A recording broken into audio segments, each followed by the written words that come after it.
Hello, I'm John Jones. I'm on the board of directors for the Venture Hub, which is a 501c3 organization in Chicago. It serves the entrepreneurial community and is a business incubator. And I'm here with Andreas Vasilos, the executive director of the Venture Hub. Hi, John. So how are you doing today? I'm great. How about you?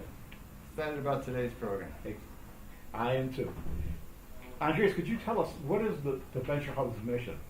The basic mission, if you want to boil it down, we started out working with a for-profit venture to help businesses ride out the recession that we came through, the longest recession in history.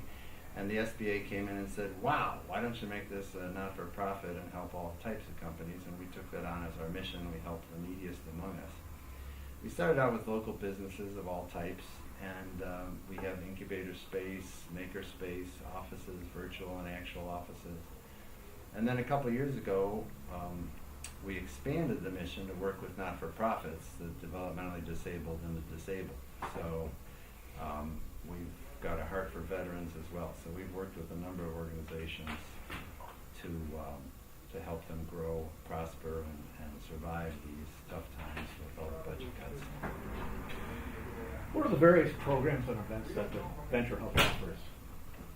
One of the things we do is we have a round table that small businesses convene, and it's kind of unique because we use the peer knowledge and the peer wisdom. Jim Lamonides, the managing director, and I have been trained to do this work for large companies, but now we do it for small companies and artists and creatives to better understand what they should do, but the knowledge comes from the participants of the table, and we moderate and help draw that experience out. So the best kind of learning is to take a little bit of what other people do that's successful and apply it to yourself. So that's been going on for over 2 years, and it's been very successful. And we've graduated a number of people that have gone on to improve their careers. Another program, is that what you're into, asking next, is the launch parties. We have people here that we help in a number of ways, and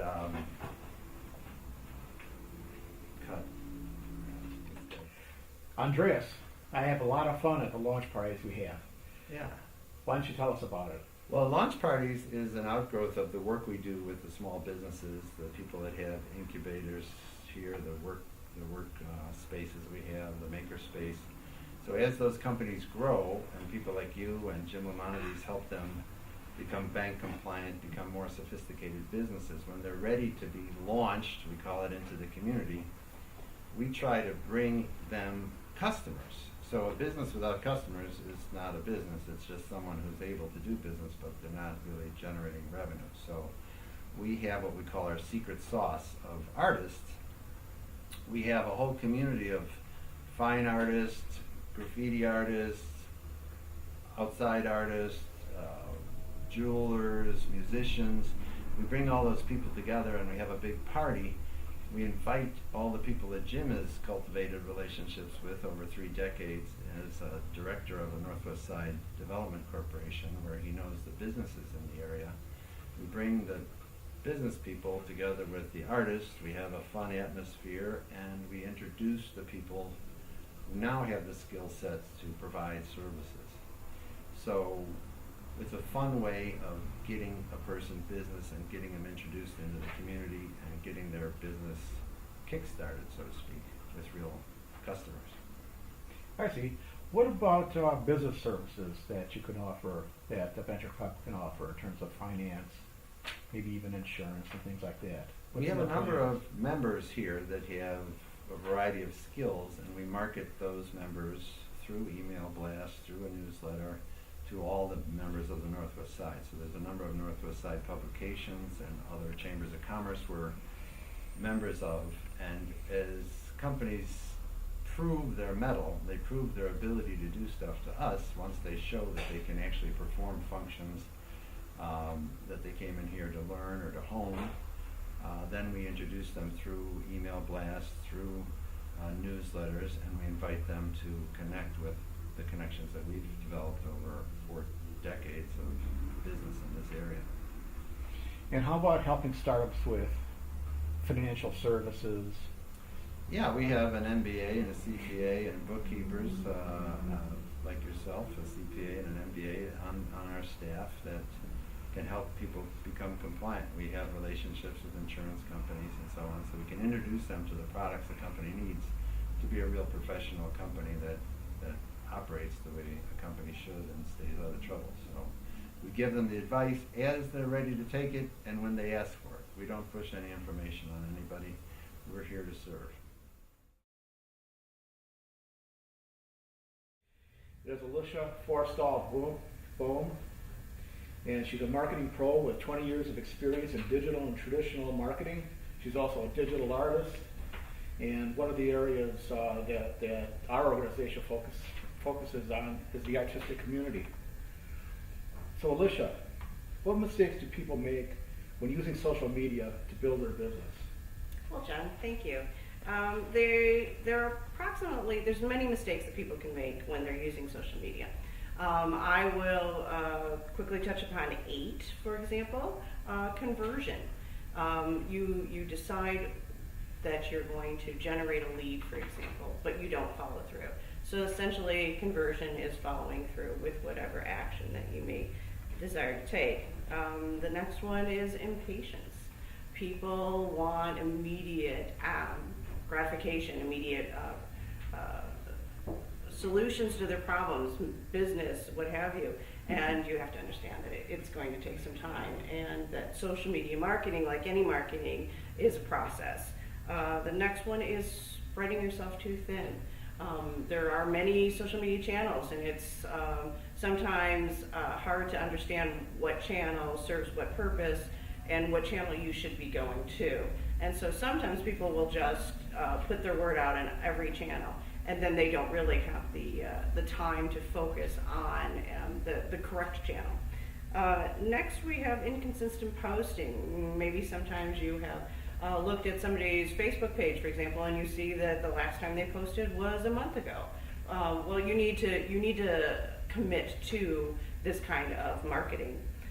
Next is shameless self-promotion, and artists are kind of guilty of this. You want to get the word out about your work, images of your work, about an event, a show you're going to be in, but that's all you're talking about. And even your most devoted fan, your mother, your best friend, is not going to want to listen to you talk about yourself day in, day out. So you need to have different content besides just self-promotion. Next is not having a good plan, not knowing what you want to do. Do you want to increase awareness of your business, of yourself, of your art business, what have you? Do you want to drive people to your website? You have to make that decision ahead of time, and that will direct how you approach your marketing and social media. No calls to action, which is kind of similar to the plan in terms of what you want to accomplish. So you want to have some kind of on your website, like let's say on Facebook, you want to have a button that links to your website. You want to have some kind of call to action. You want somebody to read your post, and you want them to do what you want them to do. And then the last thing is real simple. It's when you go and you sign up for a social media channel, you don't actually fill out all the information. And it sounds very simple, but a lot of people don't. And if somebody's interested in your product and you haven't, they don't know how to find you. So, Alicia, can you give us some examples of how someone goes about converting a contact into a customer? Right. We had Chicago Social Media Marketers had a client a while back. It was a real estate agency, and they had their plan. They knew what they wanted to do. They wanted people to go to their website, go to a specific page, and fill out a contact form. So that's great. So they decided what they wanted to do, and they asked us to pursue that call to action. The problem was there was no conversion. That when all was said and done, people went and they filled out these forms, and they sat on someone's desk at the real estate agency. They never actually contacted those people, or they contacted them maybe weeks or a month, after they had signed it up. And that's way too long. You need to, and that's what conversion is. It's essentially taking a lead and doing something with it. Great. Now, you mentioned the problem of spreading yourself too thin on social media. Right. Can you give us a little more insight into that? How do you Sure. select the proper channel? Well, there's a lot of channels, and there's always new ones, and you know, each channel is always in the news about this change or that, and it can be a bit overwhelming. So super simple, just breaking it down. Facebook is for everyone. Facebook is the largest. People spend the most time on Facebook. People go to Facebook to look up let's say a restaurant, you know, a business before they actually will move forward and do business and make a purchase or what have you with that business. Looking at other social media channels, Instagram. And Instagram is very visual. So for artists, for visual artists, that's great because then you're putting out images of your work, and people, you know, that's the whole point of going to Instagram is to see an image. For musicians, you know, artists that are visual artists, YouTube. Obviously, they're musical. They're all about a video, and that's what YouTube is all about. And then finally, LinkedIn and Twitter. In terms of other like entrepreneurs that are business to business driven, those are perfect. LinkedIn is essentially like an online resume, and it's all about connecting with other businesses, with other professionals. So that's a perfect setting for that. And Twitter, there's a lot to talk about Twitter, but it's very much a business to business driven type of a social media channel as well. So Thanks, Alicia. I look forward to hearing more from you tonight. thank you, Jen. With us tonight is going to be Susan Baraya, and she brings technical expertise to businesses to help them build and improve their user experience. And she gets involved in their strategic marketing and business planning and brings a technology to it. So, welcome, Susan. Thank you. We're glad to have you. Can you describe how you help artists and others with their UX experience? Okay. Well, first I ask them to look at what the user needs are for their customers, because it's really important that you address their needs, whether even if in art, the needs may not be like functional, but they might be more like emotional needs, then that needs to be addressed. Can you tell us, you made a comment to me about why knowing your why is more important. Yeah, I think knowing your why, it gives you a reason why people will buy from you. Because if they believe in what you believe in, then they're going to be more apt to buy from you, and they're going to trust you more. And I think that's really important. And it also, when the times are lean, you're not getting funds in, knowing your why is going to keep you going, because it's going to give you a reason to keep going. How did you get into this line of work? I've always been interested on the business side. When I was doing websites, I liked learning about businesses, and so I thought I'd rather than building the websites, I'd rather build a business. That's how I got into it. I see. Can you describe your career a little bit? Oh, okay. So I started actually in architecture because I was interested in user experience. This was back before I even knew that. And I ended up going in technology, and then eventually I got into web design, web development, and then I moved over to UX, and now I found this field called service design, which is exactly where I think kind of come back to full circle, where I'm doing the user experience, but it's also the user experience of the business itself, because you have to look at the customer's user experience as well as the business. Everything has to be feasible, and it has to make sense for the business to do as well.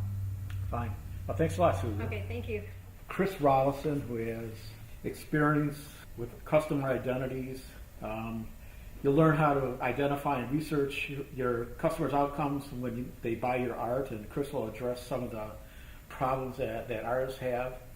He's got a lot of experience, and he's widely published. And Chris, the first thing I want to ask you is, what branding concepts are the most difficult for entrepreneurs to understand or struggle with? Well, thanks, John. I'm really glad to be here. This is an awesome way to connect with artists and empower them. This is maybe the most disruptive thing of all, is the whole concept of a brand. Having been a professional marketer since the 80s, is flawed now. The idea of a brand, one of the key ideas underlying marketing is we talk to them, we tell them what they should be thinking about us, and in the mass communication age, this was effective. What we're seeing now is all markets, any way you slice them and dice them, are splintering into micro niches. And so the personal connection is really what carries the day. So when it comes to branding in the 21st century, it's about what you stand for, what your mission is. Because like some of the other panelists I think will share, having that emotional connection enables your customers and your clients to connect with you. And it's not because, oh, we have the 2-for-1 special or whatever. It's because, hey, he believes in what I believe in. He's doing it for the reasons that I believe. And yes, he has a kick-butt product or service as well. But it's not the product or service that carries the day. It is that connection that carries the day. Thanks. What's the first thing you look for when engaging a client who wants to establish or change his or her brand? Oh man, I love that question. The thing is, and I'm not, I've learned that I'm kind of weird that way, but I don't work with people that really don't care about customers. So, and this is a little bit of an education process, because anybody, if you're an artist, you go to your business classes, if you went to school to be an artist, or you kind of like read all these books about how agents are going to screw you over or whatever, and there's this distaste about business, because business has been like this big marketing kind of the man kind of thing, screwing me over and taking most of the profits of my art. But what this whole trend that I just mentioned really works to the advantage of artists, because they're about connection. Yes, they're about creating, but they're about connecting with people. So getting back to your question, I really, once I kind of introduce some of these ideas, if a person is not interested in that and they're saying, I don't give a damn about my customers, I just want them to buy my art, I'll say, see you later, here are other people that can help you. It's not me. Great. So, are there any special challenges that creative types such as artists face when trying to create a brand? Well, yes, the biggest stumbling block is this whole archaic idea of a brand, the 21st century, that I need a brand.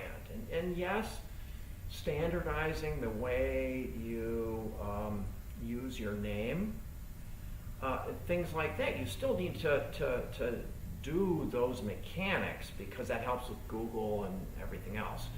But what is really underlying is being able to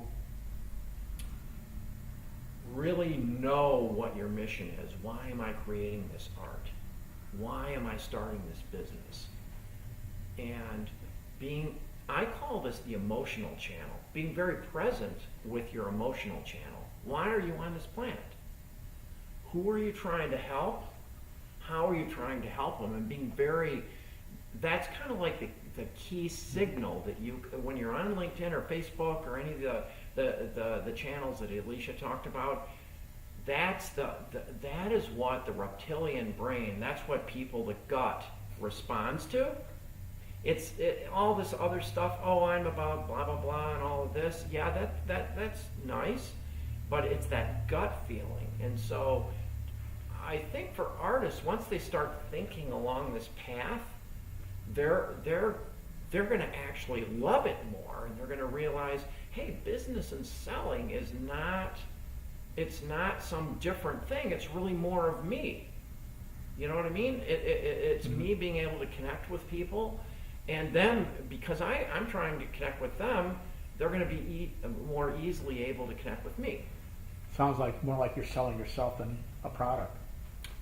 It's personality, and brands, big, large brands that I often work with, they need to learn how to become personal and not bullshit personal, not fake personal, but real personal. They forgot how, and one of the things, I'm kind of like a midwife. I show them how to be personal. Great, great. So, Chris, I look forward to hearing more from you tonight at the event. Well, thanks. I'm thrilled to be here, and we're going to rock the joint. Start over with Alicia and go to Susan and Mark, and I'll wrap it up. We'll each talk for a few minutes, and then I'll ask a few questions of the panelists, and then, of course, you get to ask us questions. Okay, so does that sound like a plan? Yeah. Fantastic. Well, Alicia, would you like to take it away?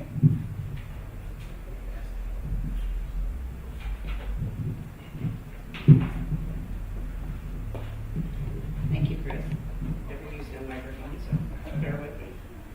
My name is Alicia Forcel-Bain. I'm one of the co-founders of Chicago Social Media Marketers, which, as the name indicates, that's what we do. We're all about social media marketing, and I have a background in marketing, the traditional marketing, and in digital marketing, and I'm also a visual artist. So I bring that to the party. I work with a lot of artists because artists don't want to market themselves. They're not comfortable marketing themselves. A musician wants to be in the studio playing music. An artist wants to be in her studio painting. And I get that, but marketing yourself is really important. And I'd like to go over, I jotted down like 12 reasons why we need to embrace social media marketing, and some ideas and some tips I'd like to share along the way too that'll make these concepts a little more comfortable. And despite what you said, I'm going to start with branding. And I think probably the most important thing for a creative professional to understand is that you are your brand. So you need to understand that, and you need to promote, if you're a painter, a visual artist, you need to promote your art, but you also need to create a brand to promote. Essentially, what you want people to see about you and about your art. So for example, one of the first things that I tell visual artists is have a website. It's really important. You want a place for people to find you, to see your art. It's just a very professional face to have out there, to have that website.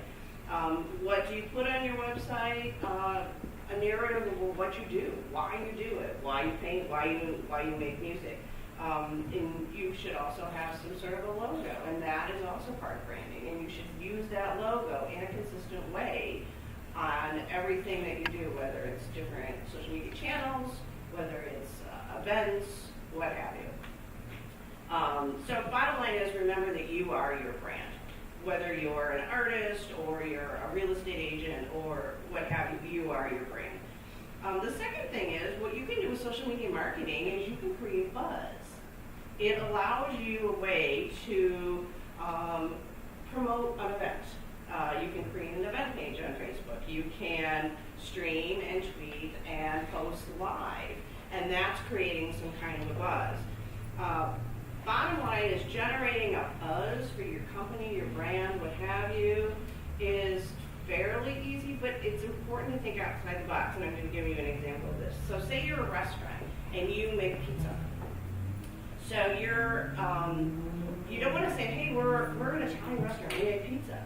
You want to think outside the box and create a buzz. So what would be better is to say, we offer authentic Naples pizza, and we sell pizza until the dough runs out.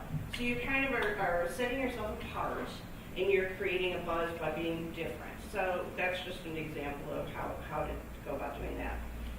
The third thing is community management, which a lot of businesses don't like. Now, basically what community management is if, let's say you post something on Facebook and somebody comments.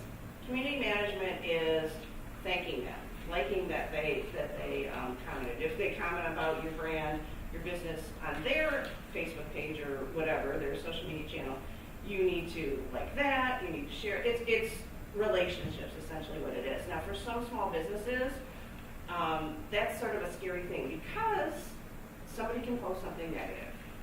And I get that. And nobody wants to have a negative comment. You know, I went to restaurant XYZ last night and it was horrible, blah, blah, blah.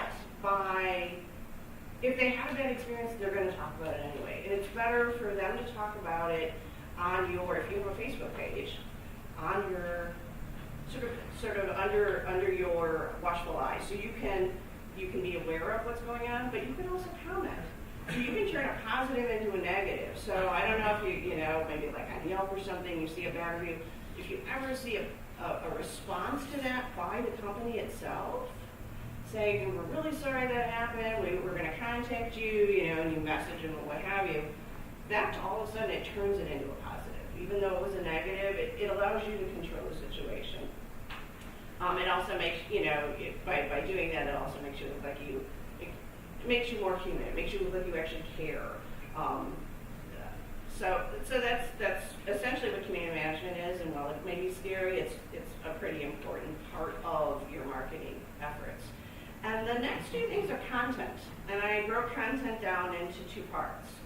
And one is that you need to, it's all about providing people with helpful information.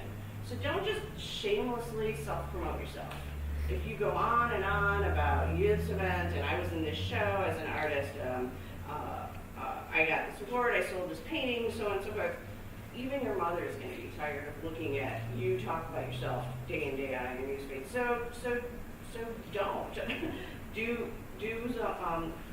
Put something on your newsfeed that's going to make people want to stop and read it.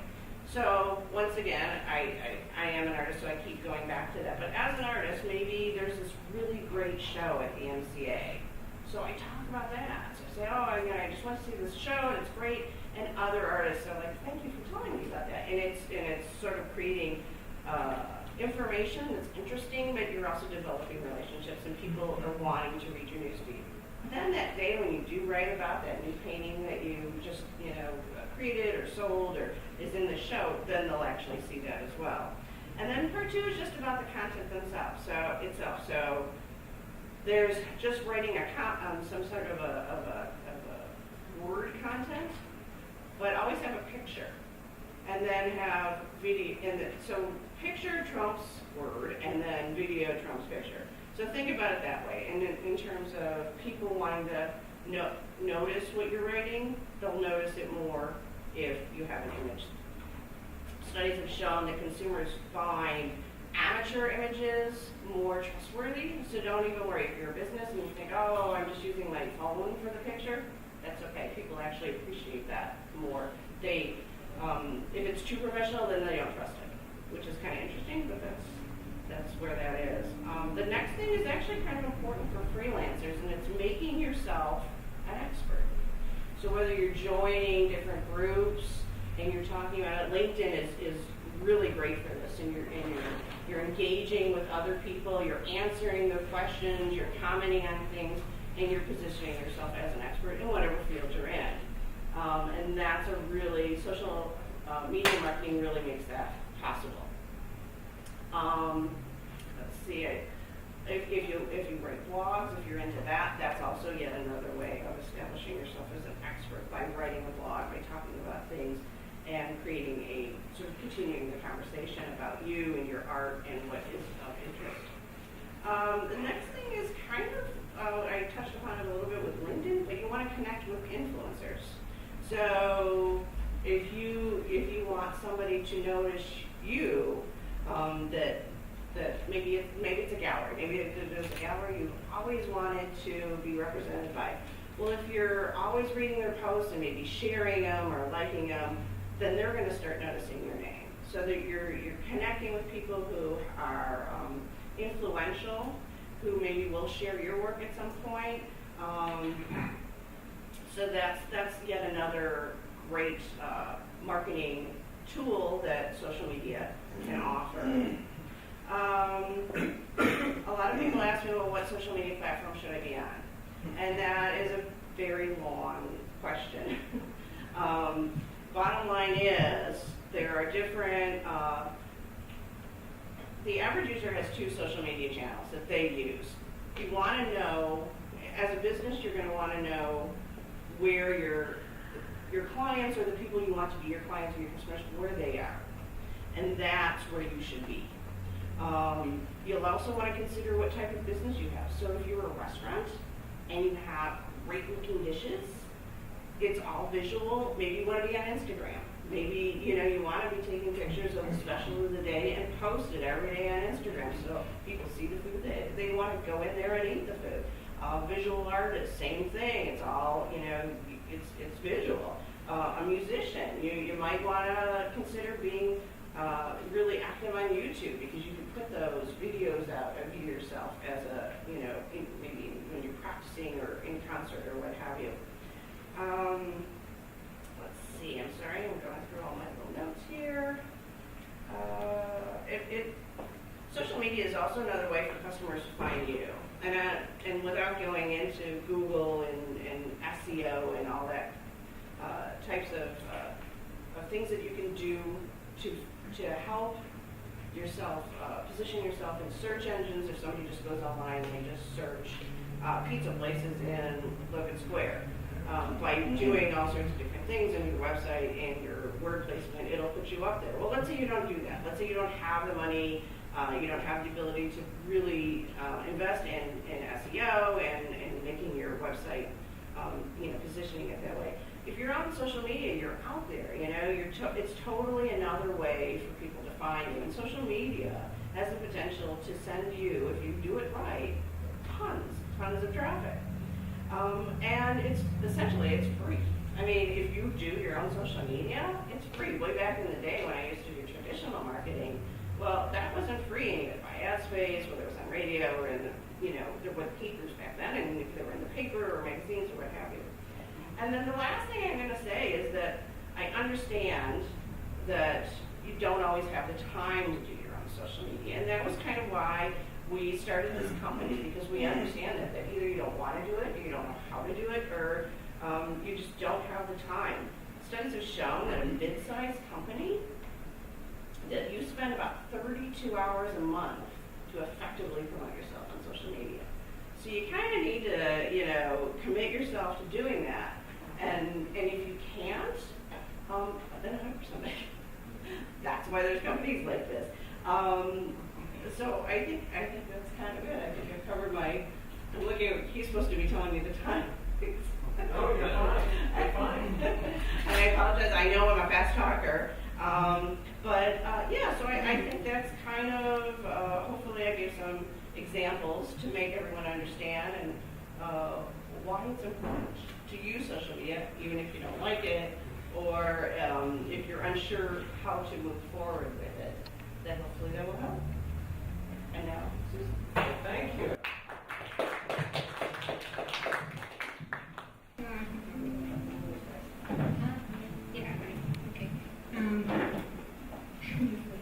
Okay, so a little bit about my background. I come actually from technology, and I went into web design, and then I went to UX design, and now I'm applying UX principles into designing a business. And what I'm going to talk about today is, first of all, I'm going to talk about different branding identities, and then I'm going to go into how to figure out if your value proposition is going to be for your ideal market, and then I'm going to run through an example. Okay, I'm going to start off by asking a question. Do you know why you do what you do? Think about that for a second. Do you know why you do what you do? Well, why is this important? First of all, it makes your brand unique, and it helps you decide what to do and what not to do in your business. Second, when times are lean or when the funds aren't coming in, it's going to help you keep going. And also, people who believe in what you believe in are the ones who are going to buy from you. People that believe in what you believe in are going to be your customers, and they're the ones who are going to buy from you. So, how do you know if you're making a good business decision? If it's bringing you towards your why, then it's going to be a good business decision for you and your brand. If it's taking you away from your why, it's not going to be good in the long run. Okay, so the rest of this presentation is going to be based on the decisions you make on your why. And, okay, so I'm going to start out with this diagram. So you've got this on your sheet. It's talking about 3 different branding identities. The actual identity is who you are. Pretty easy. There's nothing complicated. That's who you are. And the communicated identity is what you're communicating on. What Alicia talked about through social media, through your email communications, through your website, logo, any products you put out, like books, paintings, performances.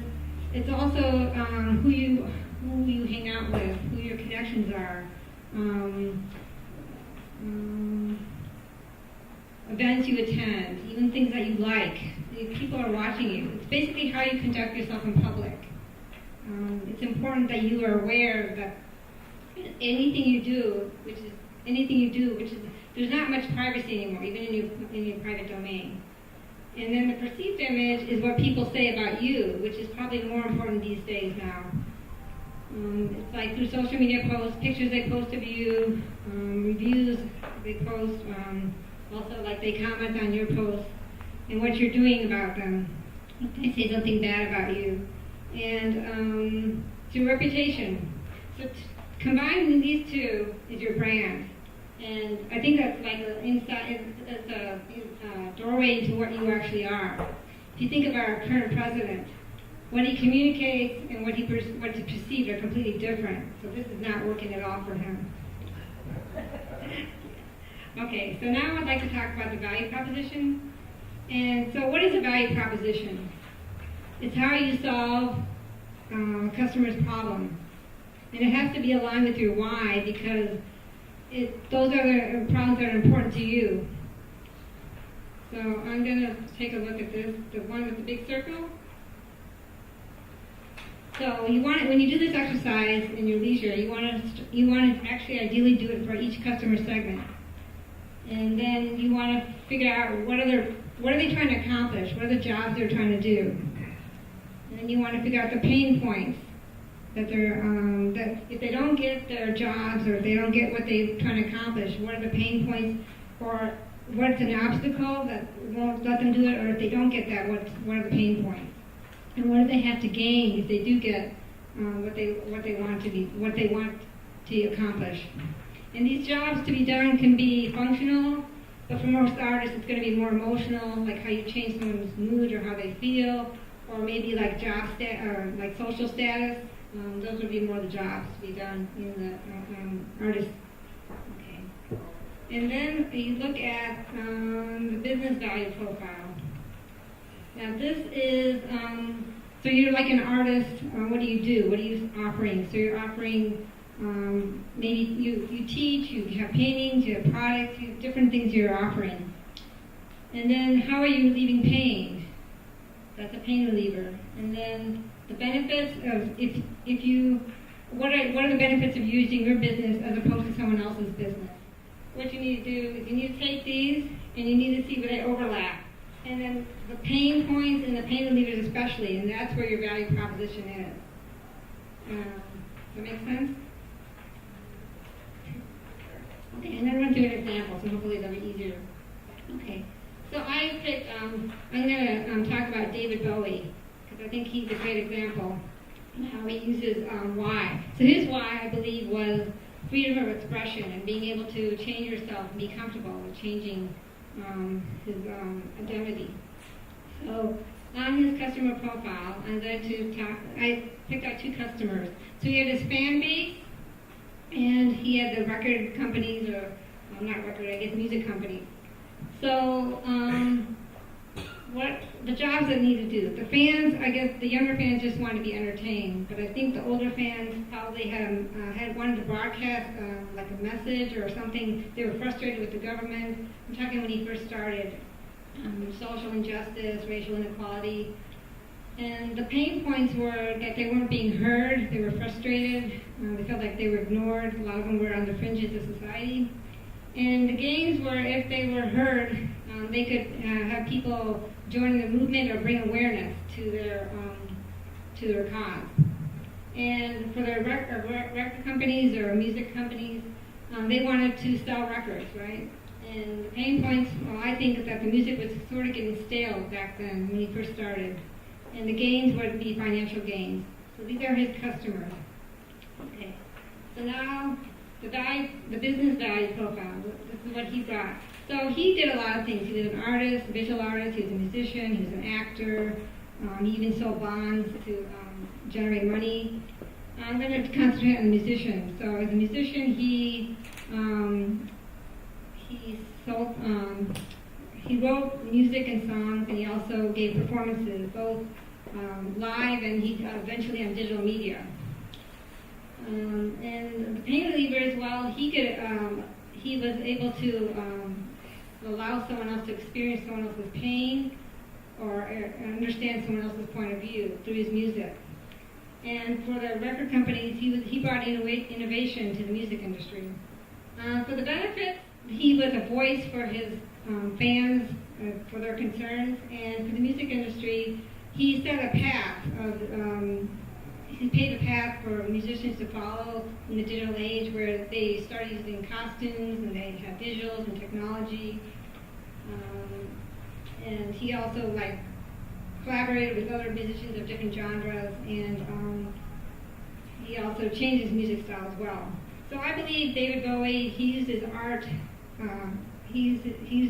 to express what the fans were feeling, but his greatest innovation was that he was able to bring innovation to the music industry. And because a lot of artists, that's what they do. They use their art to express what other people are feeling or what they're thinking. So I think we can use David Bowie as a model of someone who used his why, which was freedom of expression and being able to change to fuel his value proposition. So I want to leave you with asking the question that I started at the beginning. Do you know your why, and what do you want to leave the world with? Awesome, Susan. Thank you very much. From my perspective, I can only speak for me. This is lining up for a very live Q&A session. First, I'm going to give a little spiel because it's going to kind of complete the cycle, I think. Holy moly. I want to start by picking up on something that I felt, from my perspective, was lurking between the lines of Mark's speech, and that is caring. People, and I should give you a little background on myself too.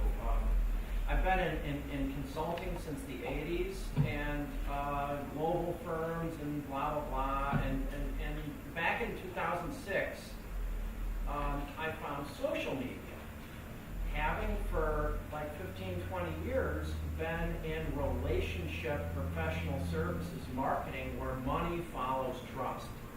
That's what I learned in public accounting and consulting and enterprise software, is that you're not going to get a new client unless the person trusts you to a certain point where he or she is going to sign on the dotted line. And so that's what all the events and thought leadership and white papers are they're trying to establish competency, and the interaction establishes trust. So that's what I've been using social media for ever since 2006. I do ethnography on social media, so I understand what my clients' customers really value. Some of the things that all of the panelists are saying, because there's never been before a way to, at scale, big data, get what people really want when they use a photographer, or when there are a million different incubators for every flavor of everything. Why should I go here versus there?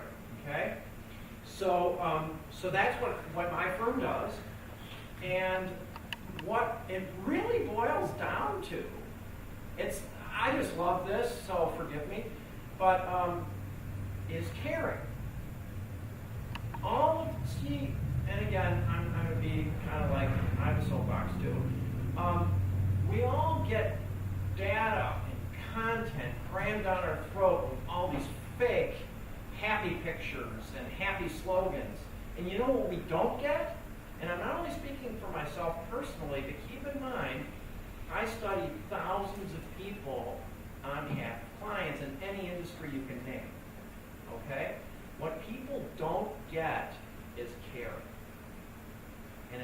business, first person, how do you show you care in business? Listen. Exactly. Bingo. Got the green. You know, listening. And I don't mean just like Mark was saying, people listening just because they're thinking of their rejoinder. Active listening, asking questions, drawing people out. And what my teams do is we do this online, and guess what happens? People start loving our clients because we care. Okay? So caring, and I want to tie it back more, that there's something else I don't think any of you said, but I've heard in between the lines, is mission. Having something higher than yourself. We all know, and I'm no different, I've been doing persuasive copy back in the 80s and 90s. I'm an offender, is that really understanding what I'm doing this for. The why. Susan was saying, what's your why? What's your mission? I'll tell you mine. I want to change the world by showing businesses that caring for people, and no bullshit marketing copy, really caring is more profitable than selling or talking about yourself. That's my personal mission. That's why I'm in this company. Okay? So every one of you has one of those. And it's a matter of discovering what it is, because tying back to what Mark said, that is your core signal, your radio station, your frequency. People hear that. And I kind of discovered mine, my road was not a straight line. Mine was like really like a mountain road in Northeast Italy, it was all over the place. But when you find it, your signal gets way stronger, okay? So, I'm talking about myself here too, by the way. So I'm looking. Here's that's kind of like a strategic or something, guiding principle, okay? Here's some tactics where you can actually make that happen for yourself. The first thing, and this kind of comes back to, Susan mentioned several times jobs to be done. I kind of think of those as outcomes. And for artists, it's a great thing. My main client right now is an art design school. And artists, when they're selling their art, see, one of the things I try to, if I were to advise an artist, is what is your mission? What is the mission of your art? That the outcome is really connecting and making okay. Just think about how profound this is. This is so personal. And every business, everybody involved in it has a personal link to it. Unless they're in a job that they hate and they can't wait and they hope to get run over by a bus. There are people, I know a lot of people that feel that way about how their life is. But let's just say, let's take that off the table. You don't have to do that. So the outcome, though, is really connect with people, tweet, Facebook, speak. When you run up to people, don't think, oh, I have to meet strangers. Oh, God, I hate that. Say, man, my grandmother went out of business and she didn't know how to market, and that's why I want to help people, because it was a tragedy for her. See, that could be, if someone said that to me in a networking event, I would remember that person. If someone says, oh yeah, I worked for Ogilvy and Mather and blah, blah, blah, and I don't want to hear that dribble, okay? So outcomes, find what your outcome is, and then, here's a thing that hasn't come up, I don't think anybody's mentioned yet. When people have outcomes, they have, I call them work streams, or a lot of people call them journeys. You may have heard, in marketing, there's a customer journey. It's like, well, I want as an artist, let me go back to that one example. Well, my journey to reaching people and connecting with people and selling my art is, well, I need to like get involved in some openings maybe if I'm a painter, you know, or I need to like do some gigs or have friends who have a gig and maybe they'll let me come on for a song like before the break, or, you know, something like that. So that's a journey, right? Well, all of your potential clients are talking about their journeys online. So what if, and this goes back to what Mark said, what if you parachute into those conversations? Just write a complex Google search. I guarantee you have a friend that can help you with this if you're not that good at it. Find those conversations where people are talking about how do I get exposure for my transgen music? And there are people that are all talking about that. And guess what? If you're part of that community and you're saying, hey, I'm clueless, I'm in Chicago, they're going to say, oh, well, here are these bars, right? Imagine you come into that and you go, hey, here, I've tried here and there, and this guy, here's the guy to talk to at that bar to get you maybe like a demo, or like you can come in and play it. You know, people are hacking and helping each other all, and those are the conversations you want to get into, and that'll give you a chance to show your mission, what you're really about. And then people say, I want to buy his music because I really dig what he digs, and oh, by the way, I like the music. But I guarantee you, in most cases, it is that underlying thing that really attracts people. And you know what? If you connect on that level with your customers, they're not going to, oh, the new shiny band or painter, they're not going to just dump you to go to the next one because you have a real emotional connection. This is what it's all about, is connecting. And so you can use social media to do that. Get a friend to help you write a complex Google search to find, and just go and interact in those conversations. It's not going to be work, because it's about something you care about. When you care and you talk about that, you amplify it. And here's the mistake most people make, is they think they should talk about what they care about. Yes, that's part of it. But when you actually care by interacting with people around those issues, see, that's walking the walk. Talking the talk is 20th century. We've all had it up to here with that. We've all had it with people blabbing and blabbing.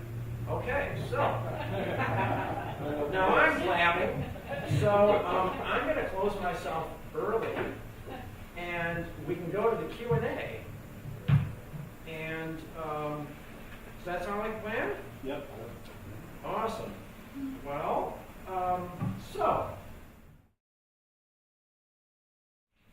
I have a few questions that I've prepared for the panels to get things warmed up. I don't want Alicia and Susan going to sleep over there.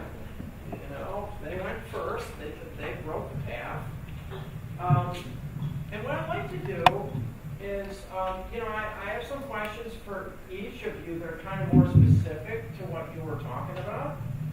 But if anybody can answer any question, okay? And try to keep your responses kind of pithy so we have more time and we can kind of expand as needed. Does that sound like a plan? Okay. So, Alicia, I loved your baker's dozen or 12 or whatever it was of social media things. But you know, I'm sure you know a million people that, oh yeah, I'm on Twitter, but I think you mentioned, you know, their last post was last year, you know, type of thing, they dropped it. What? You know, if you could leave everyone in the room with one or two things that, you know, I can't do 12 of those maybe, but what are the big mistakes that people make? I would think that probably the biggest mistake that people make is you don't have a plan. So if you're going to go on to, you're going to pursue social media marketing, you need to know why you're going to do that, what you want to do, what you want to achieve. Do you want to increase awareness of your business or of your art, for example? Do you want to drive people to your website.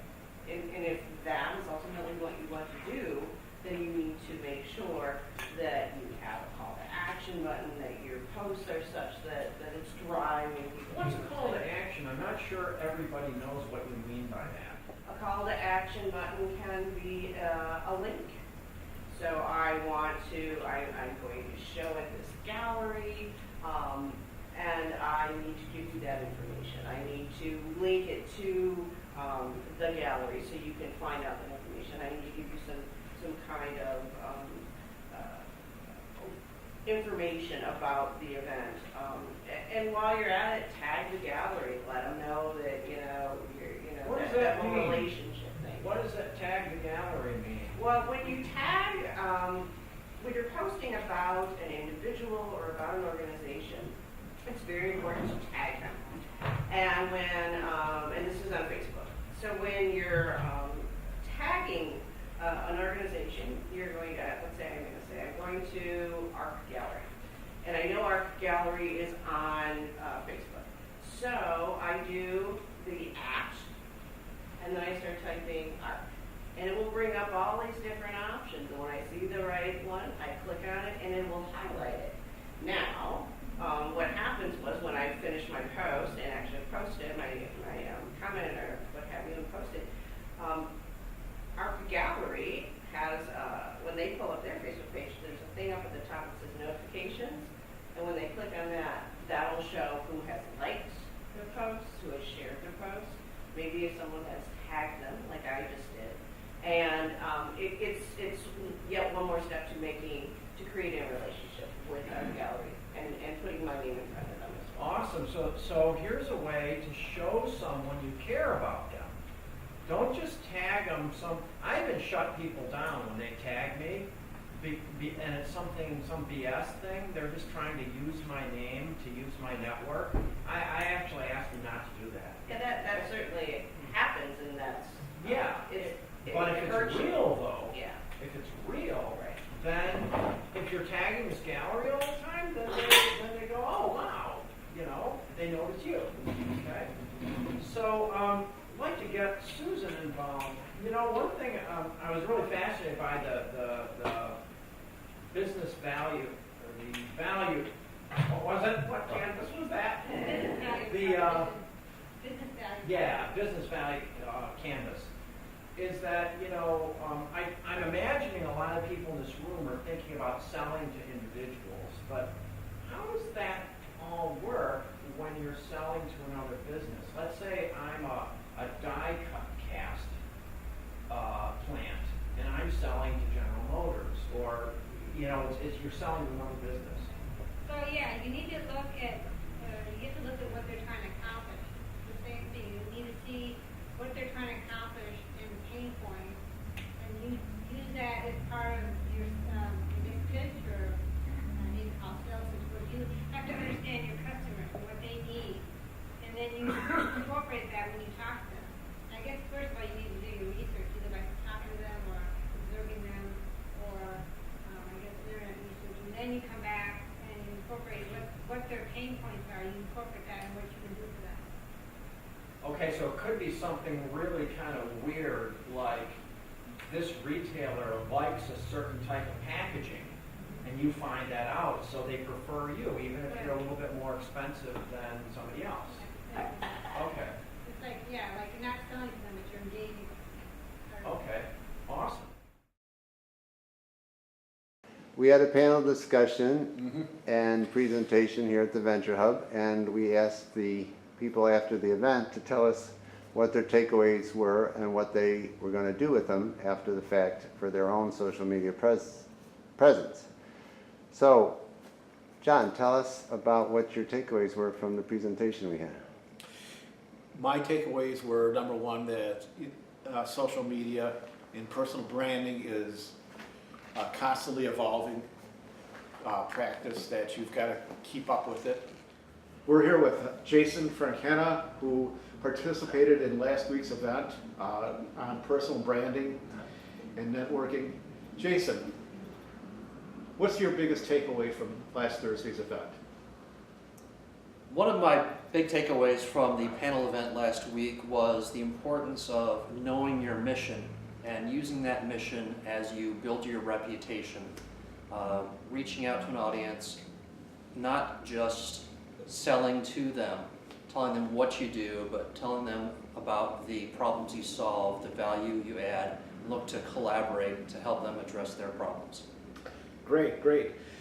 Can you tell us if you have any plans for implementing these ideas? The first part of my plan is to really look at building my network of professionals where we have complementary skill sets and where we can help each other out by collaborating. If there's someone who loves doing something that I don't like to do, and there's something that I can do to help them, it's a win-win situation. We're here today with Stan Champion. Stan participated in our Guide to Personal Branding event at the Venture Hub last week. Stan, can you tell us a little bit about yourself? Well, I'm a recording artist and an edutainer. I do the entertainment with education part of it. I work in schools and work with the cultural aspects of music and sound. And basically that's what I do. I'm a man about town. Great, Stan. What was your biggest takeaway from last week's event? Well, I like networking because I figure if you're either networking or you're not working. And the crew that was here, it reminded me when I was in school, because I went to school at night, and I got the best professors because there were people that were in the field that really were dedicated and they taught at night, and then all the students were people that were working a regular job but attending school to change their lives. So I was with a nice audience, a nice group of people, and it kind of helped. And I felt that way for that meeting here. I felt that was just like back in school, on this evening school. I felt I was with people that really wanted to change their lives and learning about branding and manufacturing or anything to move their product or whatever it is they want to do. Great. Can you tell us about your plans for implementing your takeaways? Well, I'm a person that's on social media because for me that's the best avenue I have. So my thing is to maintain it and keep going. You know, just like a Tide or Mr. Clean commercial, you're going to always see me doing something. You know, we believe in, or myself, I believe in having a certain amount of content, but also content with substance. You know, not just sending pictures of my birthday party or my meal that I had the other day, but and things that I'm doing with the community, so I can get the public to understand that I'm doing other things than just music, but everything is connected to the community. So I wanted to keep that going, you know, and keep my brand going that way in more ways, you know, instead of just one avenue. I'm using like 4 different avenues, and that's one of the things I took away. We're here today with Jim Lamonides. Jim is the managing director of the Venture Hub. Last week we had an event on personal branding and networking. And Jim, can you tell us a little bit about yourself? Sure. I come from a nonprofit management background, and I ran an organization that was business-oriented, nonprofit, and then later on I ran a social service organization, both of them community-based. And I have a background also in organizational psychology, a license as a counselor. Thanks, Jim. Can you tell us what was your biggest takeaway from the event last week? Well, my biggest takeaway is that there are so many more resources available for bringing people together than there ever were when I started in nonprofit management. And owing to my psychology background, I appreciated that the panel talked more about drawing people out and listening more than preaching, and developing trust. All of those things have to do with the psychology of organization management, and I just think there were an awful lot of things that came out of that panel that I can't wait to start using. And what are those plans? Well, for the Venture Hub, one advantage is that my network that I developed in previous jobs happens to correspond very closely to the Venture Hub's mission, connecting with businesses, connecting with philanthropies, connecting with other social institutions. So my plan is to penetrate my own base of contacts more deeply and to try and bring those into the Venture Hub's mission. We're here with Andreas Vassilis. Thank the you. executive director of the Venture Hub. Thank you. And Andreas was present and involved and presented at the personal branding and networking event at the Venture Hub last week. And so, Andreas, can you tell us a little bit about yourself? Well, sure. We started the whole Venture Hub as a way to help businesses survive the recession, and the SBA came in and said, why don't you make this a bigger effort to help the type of people you're helping, which are needy people, and we grew that into helping the neediest among us, which includes artists, entrepreneurs, freelancers, developmentally disabled, and veterans with disabilities. So our mission is to help the not-for-profits and individuals that can't get jobs and who've had their funding cut. So we're really about helping people be more entrepreneurial and to be more successful. Great. Can you tell us what was the biggest takeaway you had from last week's event, and if it'll help you at all get insight into running the Venture Hub? I appreciate the question, and we really put the panel together as a collaboration, and one panelist led to another, and they formed a group and collaborated, and we sat back a little bit because we realized that we didn't know how to successfully use social media, and we have a major business initiative to help not-for-profits through a web portal. So we really wanted to know what the future held in terms of social media and how to connect in a meaningful way. The panel really gave us a lot of great information about not only how to make that work, but what the future holds. And the future is about caring connections, it's about developing trust, it's about developing relationships for a lifetime, and collaboration. So the collaborative nature of using social media is something that I frankly was very old school. I was pushing a message out instead of listening to what the responses were, listening to the needs of our constituents, our shareholders, stakeholders, our potential clients, and creating an environment where they see the value of what we're doing, and we develop trust for them and for our own shareholders and stakeholders so that we can help move the missions forward and maintain the programs that we have and the other not-for-profits have. Great, Andres. Can you tell us, what do you think the next steps are for the Venture Hub and building the Venture Hub's brand?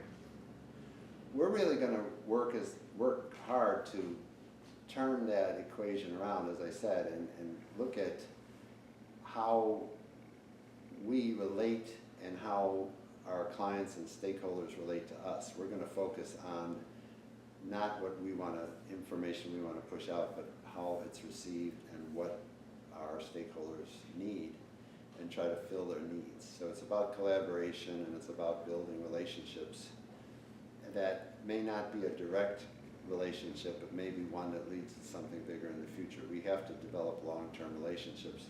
Great. Well, we look forward to seeing what the results of those efforts will be. Thank you, John.